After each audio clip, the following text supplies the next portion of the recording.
as an entire Alport syndrome community, that we're going to design trials that you're interested in, and that you're getting the right information that you need to make decisions about participating in trials. So if you can go ahead and pull out your phones, your laptops, we have a few polling questions for you, and then we'll have a abbreviated discussion on this. This topic will, of course, bleed into our afternoon topic on approaches to treatment, given that many individuals participate in clinical trials because of a need to bridge the gap from what available therapies they have that are approved. So our first polling question for you on this topic is, what is your experience in and perception of clinical trials for a new kidney disease drug? And so we'd like you to select those that apply to you. The options are A, I am currently participating in a trial. B, I have participated in a trial and would do so again. C, I have participated in a trial and I would not do so again. D, I have not participated in a trial because I didn't know about the opportunity. E, I have not participated in a trial because I was not eligible. F, I have not participated in a trial, although I was aware of the opportunity and eligible. G, I would never enroll in a clinical trial. Or H, you're not sure. So please select that which applies to you or the individual you're representing, the person you care for with Alport syndrome.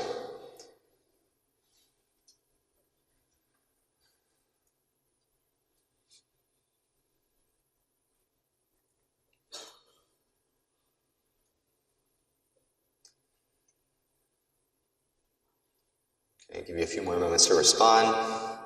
At present, it looks like the greatest experience in the room is that you have not participated in a trial, and that was because you were not eligible to, but you otherwise, the assumption is that you otherwise would have. After that, we have a number of people who have participated in a trial and would do so again, or are currently participating in a trial. We also have some of you in the room that have not participated in a trial, even though you were aware of the opportunity and eligible. And then the final experience that we have in the room is that you've not participated in a trial, but that's because you weren't aware of any opportunity. We don't have any experience of those that have participated in a trial but would not do so again, or that would just never enroll in a clinical trial. So these different experiences that you come with today, I think it's going to be important for us as you're sharing your experiences. If you can let us know if you do or do not have had, or whether or not you've had experience with the trial and which kind of one of these buckets you fall in, because, for example, for those of you that have not participated but you were aware and eligible, we'd be interested to know, for example, why it is you chose to not participate in a trial, if there's anything that would have made you more likely to participate. So our second question is, would you enroll in a clinical trial if it required, and this is all related to biopsies, A, no kidney biopsy, B, 1 kidney biopsy within a year's time, C, 2 kidney biopsies within a year's time, or D, 3 kidney biopsies within a year's time.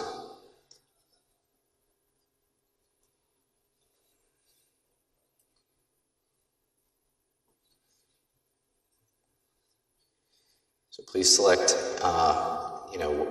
the amount of kidney biopsies you would be willing to tolerate in a clinical trial, or the loved one that you care for would be willing to tolerate.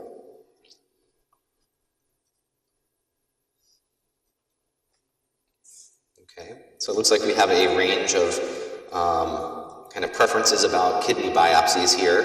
It looks like about a third would enroll only if there was no kidney biopsy. Similarly, about a third if there was 1 kidney biopsy within a year's time. And then there's also some of you that would tolerate up to 2 within a year or 3 within a year. So also interested in any thoughts that you have when we go to the discussion of your decision making related to biopsies, and perhaps what your concerns are related to them. Okay. So this one, and I'm probably going to have to get a little closer to read it myself, it seems a little shrunk.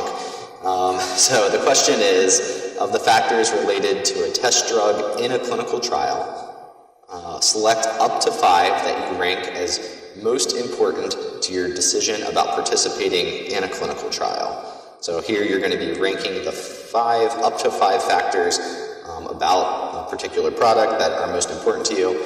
I'm going to come down so I can actually see this. So your options are A, whether you might get a placebo, or sometimes referred to as a sugar pill. B, whether you need to stop your current treatments. C, potential side effects of the new drug. D, how the drug is taken, for example, whether it's by mouth, IV, or an injection in the muscle. E, in earlier trials, the study drug was effective for specific benefits that are most meaningful to you. F, knowing that you can make the commitment to participate in a trial. G, the frequency of the study exam appointments. H, the distance that you'd have to travel to the trial site. I, the actual length or duration of the trial. J, whether a kidney biopsy is required. K, negative things that you've heard about clinical trials, and that could be either from your healthcare providers or other patients in the community, or L, some other factor that's related to participating in a trial that you view as most important to your decision. So please select your top 5. Give you a couple of moments to get this in. I know we're asking you to rank, amongst what are probably many important factors.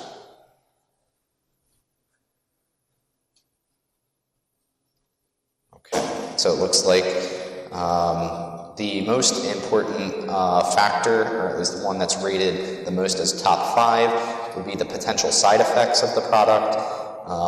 The responses are very close after that. A distant second would be whether you need to stop your current treatment. Pretty much every other response was selected at an equal amount, except for the length of the trial, negative things that you have heard about clinical trials, and it looks like that maybe 1 or 2